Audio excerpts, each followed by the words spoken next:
La ministra presidenta de la Suprema Corte de Justicia de la Nación, la primera mujer presidenta de la Corte, habló con juzgadoras y juzgadores, tuvo ahí un discurso pues, muy motivacional en varios sentidos, y ahí los llamó a ser guardianes de la Constitución, a proteger a la familia, de hecho, como fuente de inspiración y motor para la nación. Los exhortó a actuar en unidad, ya que al estar en el foco de atención, lo que hagan repercute absolutamente en todo. Un discurso, unas palabras que dirigió a juzgadores y juzgadores. A juzgadoras y juzgadores, perdón. ¿Por qué?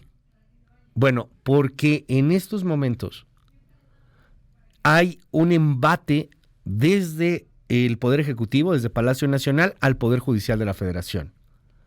Le acabo de contar, la Fiscalía General de la República va contra 4 jueces porque esos 4 jueces fallaron en contra de lo que quería el presidente y lo que quería el fiscal. ¿Qué querían? Pues querían que Rosario Robles terminara presa, en la cárcel, condenada, que pudieran decir legalmente hablando, eres una corrupta, y ahí pasara gran parte de su vida. ¿Qué querían? Lo mismo con Cabeza de Vaca, que lo pudieran agarrar, meter a la cárcel y decir, eres un corrupto, ladrón, y ahí pudiera estar ante el escarnio público. ¿Qué pasó?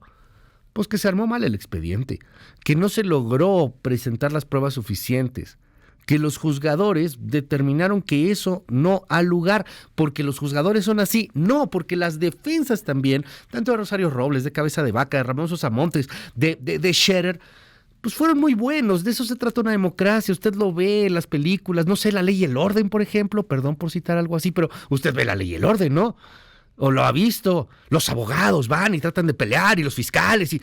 Ok, se trata de un pleito, y en un pleito pues es un partido y hay ganadores y hay perdedores. A veces gana el Estado, a veces gana el abogado, a veces gana la persona inculpada.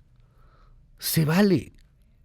Hay otros estados, no sé, como ahora que hablamos de Medio Oriente, como esos estados en Irán, en donde pues no, es una ley muy dura y lo que diga el presidente o el jeque o el califa o qué sé yo.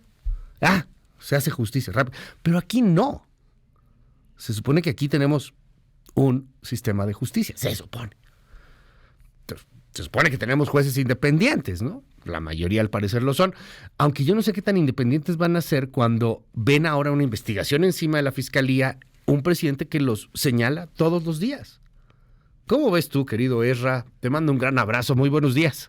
Hola, ¿qué tal, Luis? Buen día al auditorio. Pues sí, un Estado de Derecho en México bastante débil, sustentado en instituciones, pues cuestionadas sin duda alguna. La experiencia nos ha demostrado que pues es difícil la impartición de justicia en México con juzgadores que pues han sido, es cierto, pescados a veces en irregularidades y que esto ha generado esta pues, incertidumbre con respecto al Estado de Derecho. Pero la Suprema Corte de Justicia de la Nación, finalmente órgano que se convierte en un órgano independiente desde épocas de Cedillo, cuando pues se consigue establecer esta separación entre el órgano máximo impartidor de justicia y el propio poder ejecutivo, está hoy siendo cuestionado desde el propio poder.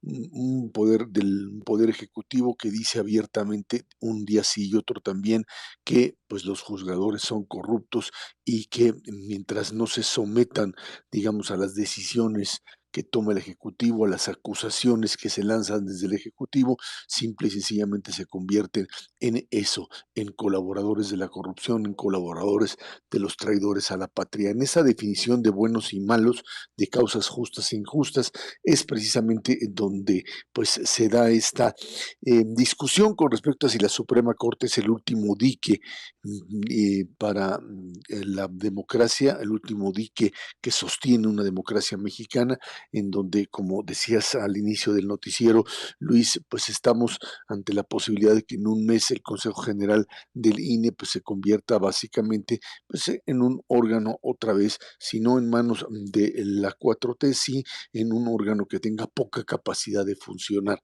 básicamente en un órgano disfuncional que pues no sea capaz de organizar elecciones. Ahí está el riesgo. Pero bueno, esta Suprema Corte de Justicia es precisamente el dique para ello, el mecanismo de contención que puede evitarlo, y para el gobierno se convierte en un obstáculo para poder gobernar.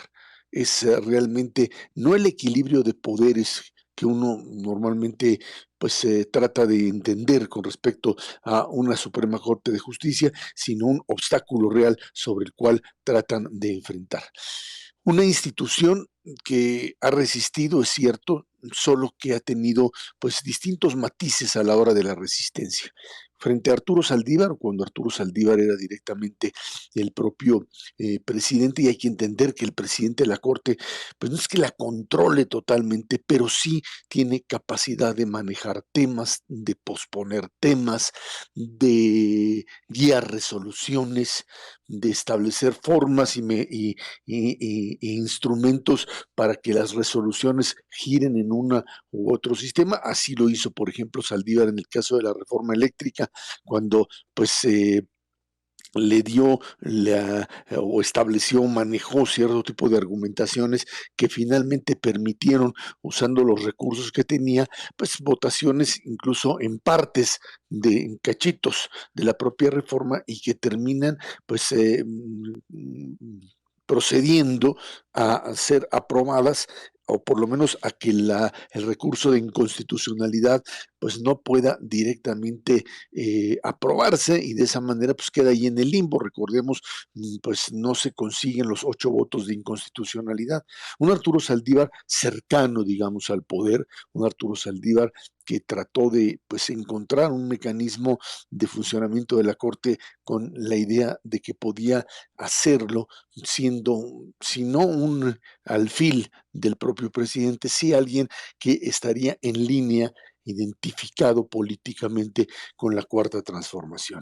Y bueno, pues el asunto se les vino abajo por una jugada política, creo, totalmente errónea, un desaseo y una operación muy, muy mala que lleva a la opositora, a Norma Piña, a finalmente convertirse en no solamente en un liderazgo opositor, que ella no lo hubiese pensado así, pero sí a pues alguien que desde la Suprema Corte de Justicia dice mis sentencias o nuestras sentencias tendrán que hablar y se separa tajantemente de lo que representa el propio gobierno para actuar pues a partir de lo que considera una independencia del Poder Judicial y la utilización de los aparatos que tiene para impartir justicia alejados de lo que el Ejecutivo manda. Y esto pues ha hecho que desde el propio poder presidencial se le haya cuestionado un día sí y otro también, y esta Suprema Corte de Justicia, ahora comandada por la ministra Piña,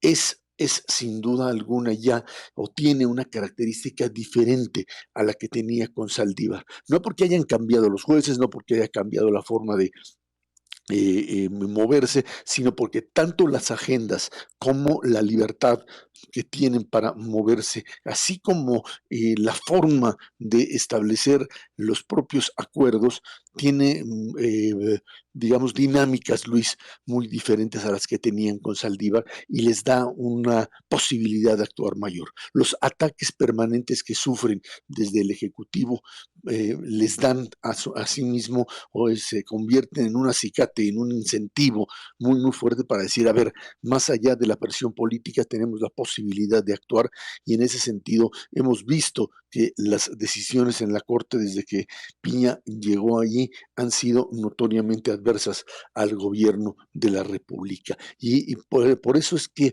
más allá de las provocaciones que a diario sufre la Suprema Corte de Justicia de la Nación, la ministra Piña no responde nada, absolutamente, no sale a ningún lado, no responde, no tiene conferencias de prensa, no está en el ojo del huracán, y lo único que dice ayer y les dice a sus jueces es lo que pues mencionaste, dice hay que actuar con prudencia y ser guardianes de la Constitución, o sea, no se metan absolutamente en nada, no anden diciendo cosas que no tienen que decir y dedíquense a lo único que tienen que hacer como única manera de resguardarse de lo que sabemos está existiendo en este momento, un embate que viene desde la presidencia, por supuesto desde la propia fiscalía, como ya lo mencionaste, y a partir de ello, pues a lo que viene de aquí en adelante, que es un combate frontal, una lucha frontal, porque en el momento en el que pues tenga que dictaminar sobre el tema de la reforma electoral,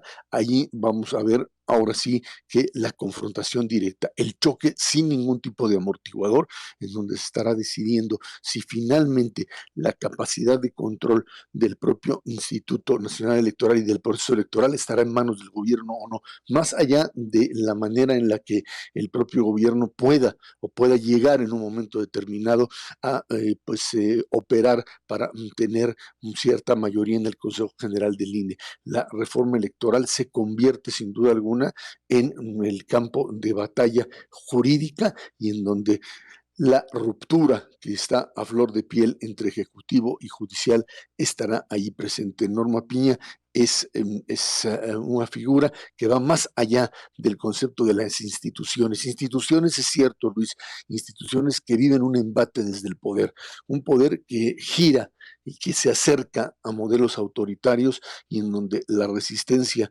de la Corte es vital para evitar que esto llegue hasta las últimas consecuencias de un modelo que quiere regresar al pasado y que quiere ir apagando las luces del modelo democrático, Luis.